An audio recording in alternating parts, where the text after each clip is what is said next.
Salut tout le monde, j'espère que vous allez bien. Moi ça va. Je suis extrêmement contente aujourd'hui, tout simplement parce que j'ai fait ma deuxième séance d'épilation définitive et, euh, j'avais hâte. Entre deux séances, il y a 6 semaines et les 6 semaines, c'est de la douleur. Pas parce que ça fait mal, mais parce que tu dois laisser pousser tes poils et les raser le moins possible. Donc j'ai passé tout cet été quand même 6 semaines sans me raser. Alors déjà à la base, je n'aime pas le rasoir, c'était plutôt la cire, mais alors là, la cire c'est complètement exclu. Et il fallait vraiment éviter de raser et attendre le jour de la séance pour le faire, ce que j'ai réussi à faire. Et ça a été dur. Ça a été dur parce que je pouvais tresser mes poils en dessous de mes bras, parce que j'avais la rivière qui coulait quand je faisais mes heures de conduite. Enfin, tout allait bien, quoi. C'est vraiment très sensuel, tout ça. Et à un moment, je me suis dit, mais vivement ma deuxième séance d'épilation. Vivement. Maintenant qu'elle est passée, et j'ai hâte qu'on soit à la 6e en vrai, parce que là, on n'est qu'à la 2e. Donc dans 6 semaines, donc mi-octobre, je vais faire la 3e séance. J'ai hâte d'être à la 6e pour que c'est bon, plus de poils, plus de séances, plus de rivière, plus de tresses en dessous des bras. Enfin, la vie quoi. La vie. Je vous dis la vie parce que, enfin, je rigole, mais il y en a qui aiment leurs poils et grand bien leur face. Moi, je me vois bien sans. Pas dans toutes les parties de mon corps, juste le maillot et les aisselles, hein. Moi, ça me fait du bien quand ils sont pas là, hein, je vous assure. L'eau qui coule comme ça, comme si c'était la mer morte, non quoi. Donc voilà. Le titre de cette vidéo, c'est Suis-je une menteuse? Et je vais vous dire pourquoi. Mais avant, j'ai acheté un livre qui me fait de l'œil depuis 2 semaines de Maxime Gagé, Ma compagne, mon bourreau. Donc de Maxime Gagé, Ma compagne, mon bourreau, violence conjugale. En moyenne, un homme décède tous les 13 jours. Pourquoi je vous dis que c'est un livre qui me fait de l'œil depuis 2 semaines? Parce qu'il y a 2 semaines, je suis allée faire mes courses et j'ai repéré ce livre. Et ma réaction, c'était waouh! Donc je lis la 4e de couverture et je me dis, pas sûr que j'ai les reins solides pour lire ce livre. Et ce dimanche, je vais faire mes courses de nouveau à Leclerc. Je retombe sur ce livre qui me fait de l'œil. Résultat, je me dis, je l'achète. Avant de me dire ça quand même, je me suis dit, est-ce que vraiment je me sens capable de le lire? Et je sais pas pourquoi j'ai eu cette réaction, parce que le livre ne me concerne en rien. Mais peut-être qu'au fond de moi, je me suis dit, mais en fait, peut-être que tu peux facilement prendre la place du bourreau, de la compagne qui est un bourreau. Pourquoi? Et je vais vous dire pourquoi. Au lycée, il y avait un garçon qui me tournait autour et il me plaisait pas. D'accord? Il me plaisait pas, je lui ai jamais donné d'espoir, je suis jamais sortie avec lui, mais toujours à essayer de me convaincre, toujours sur mon dos en fait. Je pense que il s'est dit stratégiquement, avec le temps, elle va finir par tomber amoureuse ou ne serait-ce que changer d'avis. Et en fait, non, je n'ai jamais changé d'avis parce qu'en fait, il me plaisait pas. Dès le début, c'était carré, c'est très clair. Cet homme ne me plaisait pas. Et ben, j'ai constaté que j'ai été très virulente avec lui. J'ai été très dure dans mes mots, dans le ton que j'ai employé pour lui parler. Et je me rappelle que lui avoir dit maintes fois que de toute façon il n'y aura jamais rien entre nous, que, voilà, parce qu'il ne me plaisait pas, mais parce que j'ai été très cash, je l'ai pas caché ni rien. Mais je me rappelle, parce que c'était à la période où j'allais à l'église, parce qu'aujourd'hui je n'y vais plus, et j'avais pris conscience en fait en allant à l'église qu'à un moment ce que je faisais c'était pas bien. Je lui parlais mal. Quand je vous dis je lui parlais mal, c'était vraiment avec un ton condescendant, c'était pas... Il aurait jamais dû accepter que je lui parle comme ça. il aurait jamais dû accepter de rester dans les parages, il aurait jamais dû accepter de me donner son attention, alors que j'étais aussi méchante avec lui. Mais en fait, plus je l'étais, on dirait, et plus il persistait. Pour lui, c'était un jeu, pour lui, c'était tout à fait normal, c'était sa définition de la femme quand elle était hystérique. Parce que, je sais pas pour vous, mais moi, lui, ça a été vraiment quelqu'un qui a réussi avec un rien du tout à me faire sortir de mes gonds. Il me sortait des commentaires à m'en faire friser les cheveux. À chaque fois qu'il ouvrait la bouche, il sortait des choses. Ouah, mon sang faisait un tour de moi, remonter au cerveau, et là j'éclatais. Et au bout d'un moment, au bout de quelques années, donc j'allais à l'église, et en fait, en allant à l'église, bien qu'aujourd'hui je n'y vais plus, ça m'a apporté pendant un temps certaines choses que j'ai gardées, mais du coup je ne me ressens plus besoin d'aller à l'église, mais parce que je m'y retrouve plus aussi, mais ça fera l'objet, je pense, d'une autre vidéo. J'avais pris conscience que c'était mal ce que je faisais. C'est-à-dire que si je n'étais pas allée à l'église, si je ne côtoyais pas l'église, en fait, dans laquelle j'allais, ou peu importe une autre, je pense, j'aurais jamais pris conscience que ce que je faisais est mal. C'est par la suite, quand je côtoyais l'église, que j'ai compris qu'il faut respecter l'homme. Il faut respecter l'homme. Je dis pas qu'il faut pas respecter la femme, bien sûr il faut respecter la femme. Mais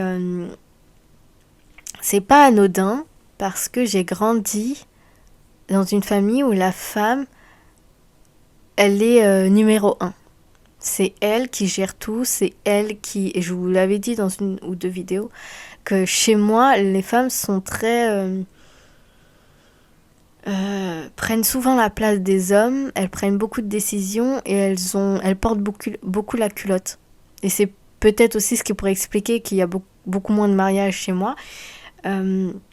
Mais dans la famille où j'ai grandi, la mère a été très... je fais ce que je veux, j'ouvre, je parle à gorge déployée. Et j'ai eu ce modèle. Je vais pas vous le cacher, j'ai eu ce modèle.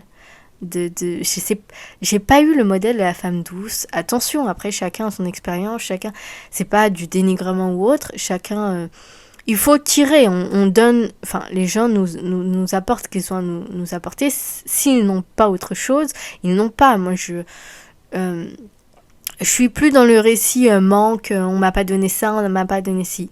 Mais du haut de mes 29 ans, je prends conscience tout de même que je n'ai pas vu l'exemple, je n'ai pas vu en fait autour de moi l'exemple de la femme douce.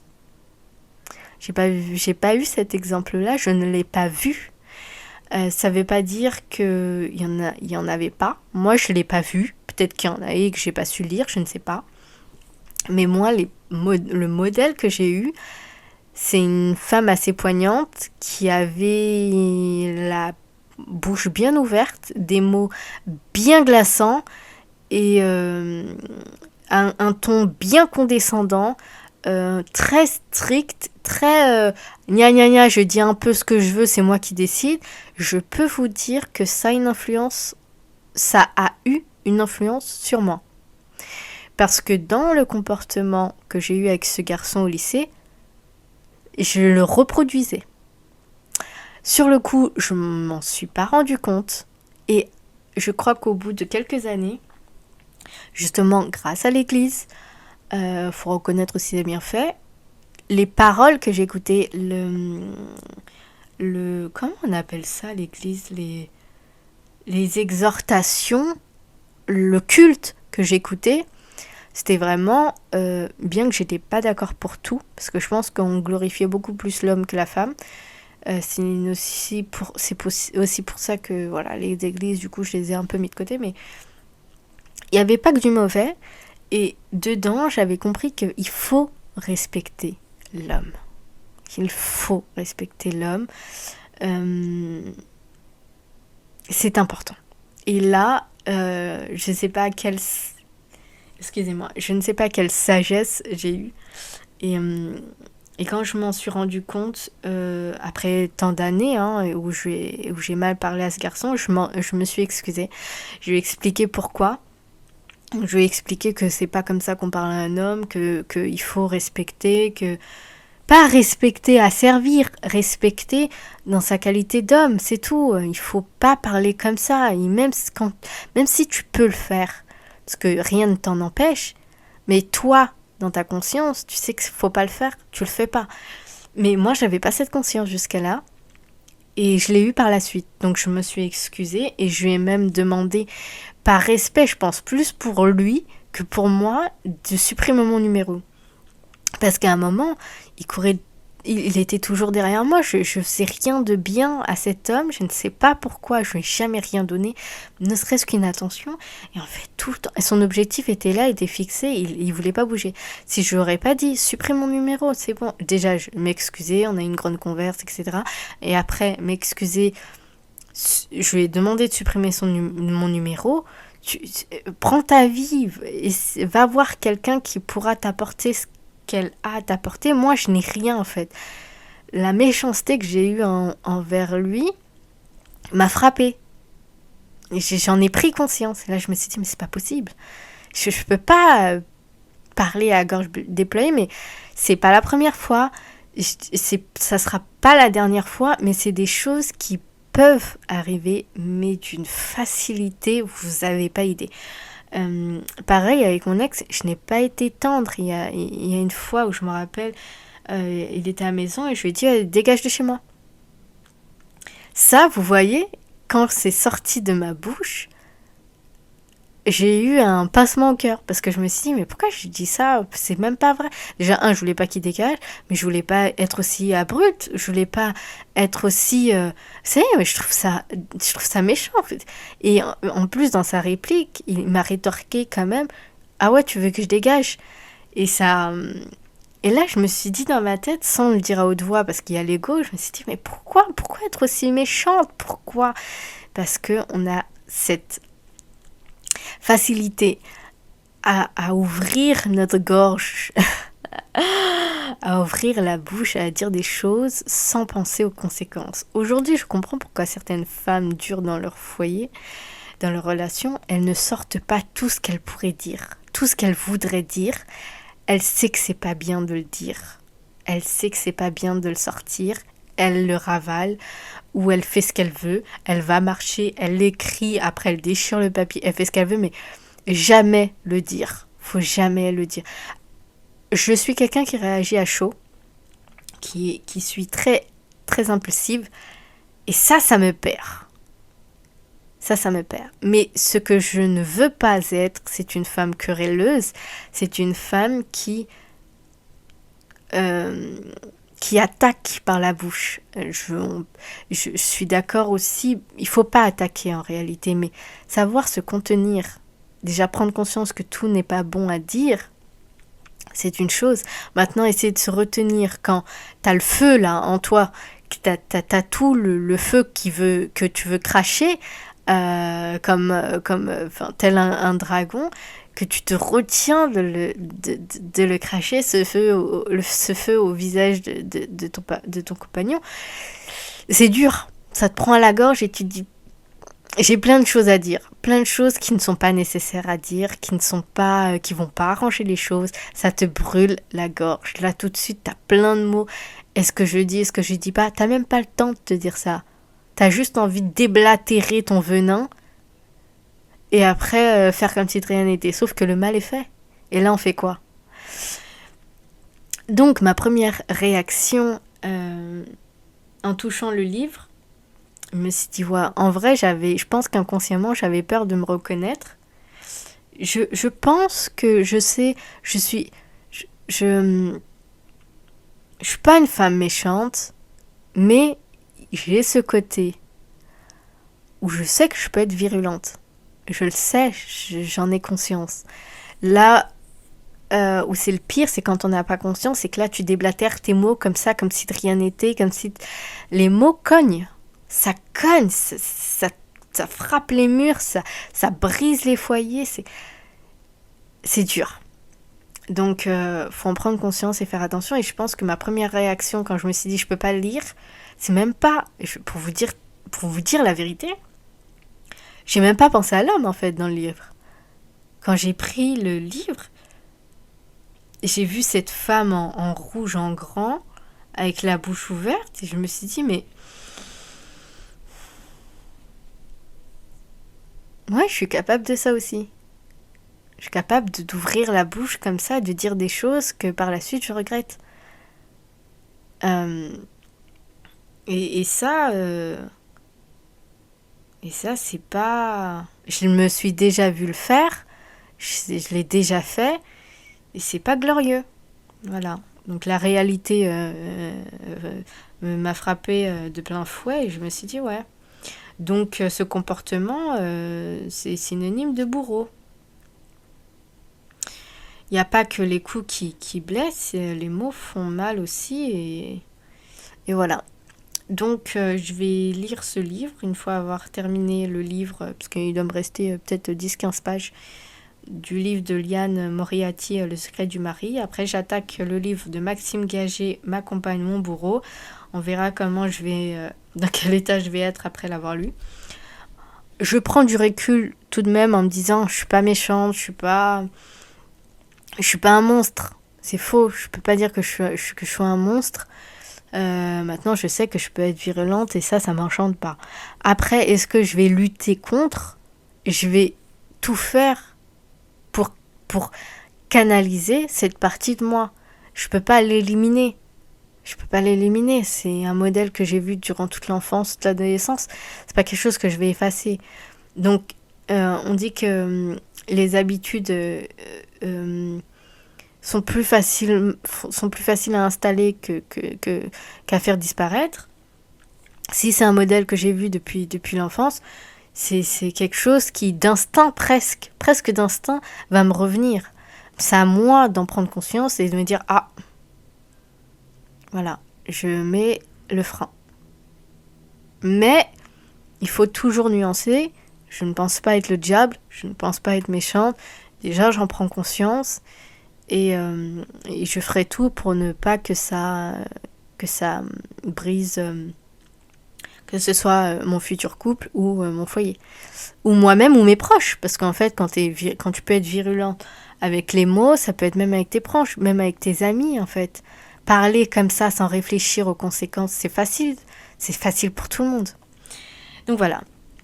Ça, c'était une petite parenthèse. Donc je reviendrai vers vous pour vous dire ce qu'il en est ressorti de ce livre après l'avoir lu et tout. Pour revenir au sujet de la vidéo qui est « Suis-je une menteuse ?» Titre très aguicheur, un petit peu, hein, très, on veut faire parler. Mais en vrai, c'est rien de spécial. J'étais au cabinet et depuis quelques jours, l'assistante, elle vient tout le temps en retard en ce moment, parce qu'en fait, le matin, elle a ses séances de kiné, je parle trop vite. Elle a ses séances de kiné, et donc, plutôt qu'arriver à 13h30, elle arrive vers 40-50. Et à un moment, je me dis, oh là là, c'est relou, moi je reprends les cours en octobre, j'espère que ça va pas continuer, voilà. Et je sais que ça m'a agacée. Ça m'a agacée, je peux le dire. À chaque fois, je regarde l'heure, je me dis, mais qu'est-ce qu'elle fout? Pourquoi elle est pas là en fait? J'ai envie de partir, moi, c'est bon, j'ai fait mes heures, il faut que je parte. Et en fait, à chaque fois qu'elle arrive, je fais mine qu'il n'y a rien, que tout va bien. Salut, ça va? Comme si j'avais le temps du monde, comme si je voulais pas me barrer à la minute. Voilà, je fais semblant. Je comprends pas pourquoi je fais semblant. Mais ce qui a été flagrant, c'est aujourd'hui. Donc elle arrive peut-être 10 minutes avant. Et je me dis, ah, t'es arrivée en avance? Elle me dit, oui, voilà, et j'arrive en avance parce que demain, peut-être que je serai en retard de 5 minutes. Vous savez ce que j'ai rétorqué sans même réfléchir? Oh, mais 5 minutes, c'est pas grave.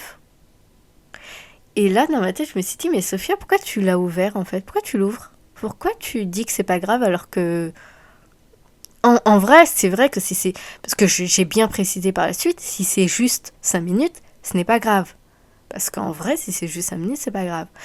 Mais j'ai pas aimé cette facilité à répondre que c'est pas grave. Ah, c'est pas grave. Ah, c'est pas grave. En fait, je me suis gonflée toute seule. Parce que je me suis dit, mais en fait, tu sais que t'es blasée quand elle arrive en retard, parce que c'est bon, t'as fait tes heures, t'as envie de partir maintenant, t'aimerais aller choper ton train à l'heure pour ne pas attendre une heure. Arrête de dire c'est pas grave. Après, c'est comme ça que les gens prennent l'habitude, parce qu'avec toi, tout n'est pas grave. À chaque fois, je rétorque, c'est pas grave. Excusez-moi. À chaque fois, je rétorque, c'est pas grave. Oh non, non, oh c'est pas grave. Oh, il y a quelque chose, oh c'est pas grave. Oh non, t'inquiète. Oh non, merci. Oh mais non, je t'en prie. Oui, t'inquiète. À chaque fois, je vais dans le sens de la personne en face pour ne pas, faire la difficile. Je sais pas, ou j'ai peur de déranger, ou j'ai pas envie de faire compliqué, ou j'ai pas envie de faire la méchante, je sais pas. Peut-être que c'est une peur de m'affirmer, mais je sais pas pourquoi je fais semblant. Parce que c'est du mensonge. À l'intérieur de moi, c'est pas le discours que j'ai. Et en fait, je joue double discours. Là, comme je vous dis, 5 minutes, c'est rien. Et j'ai bien précisé, tant que c'est 5 minutes, il n'y a pas de problème. Pour bien dire aussi, bien limiter. Mais c'est vrai que c'est pas grave était un peu trop sonné faux. Je m'en suis rendu compte tout de suite qu'il sonnait faux. Pas pour elle, mais pour moi. Pourquoi tu dis c'est pas grave En gros, je me suis saoulée toute seule et c'est comme si j'arrivais pas à contrôler ma bouche. Il fallait que ça soit quelque chose de, de positif qui sorte là tout de suite. Alors que peut-être qu'à l'intérieur de moi, j'étais pas forcément d'accord ou je sais pas comment l'expliquer. Et à chaque fois, ça me fait ça, même avec la dentiste. Elle va me dire quelque chose. En fait, je vais jamais dire non. Je vais jamais dire non et je vais jamais contredire la personne. Dans le milieu du travail, j'entends. Et ça, moi, ça me gonfle. Parce que, alors, oui, il faut que je fasse un travail, un travail pour m'affirmer, ou je sais pas, parce que je pense que j'ai une peur d'affronter, je pense. C'est pas tellement une peur, parce que je pense que ça c'est une peur, mais c'est l'affrontement que je dois pas, que je dois fuir. Je pense que c'est l'affrontement que je fuis. Voilà, c'est pas une peur, c'est l'affrontement que je dois fuir. Et donc, aller dans le sens de la personne est plus facile qu'aller à contre-courant. Et donc voilà pourquoi je me pose la question si je suis pas une menteuse. Alors que je vous explique ça, à mon avis, vous devez vous dire bah oui, tu mens parce que ce que tu ressens à l'intérieur, c'est parce que c'est pas ce qui est montré à l'extérieur ou c'est pas ce que tu dis à l'extérieur. La personne, elle aurait vraiment pu croire que effectivement il n'y a pas de souci dans tout ce que tu fais, tout ce qu'elle fait, alors que c'est pas vrai. Je suis pas nécessairement d'accord ou j'accueille pas forcément positivement tout ce que je vis au cabinet ou autre. Parce que je peux vous dire encore que ces retards-là m'ont saoulée.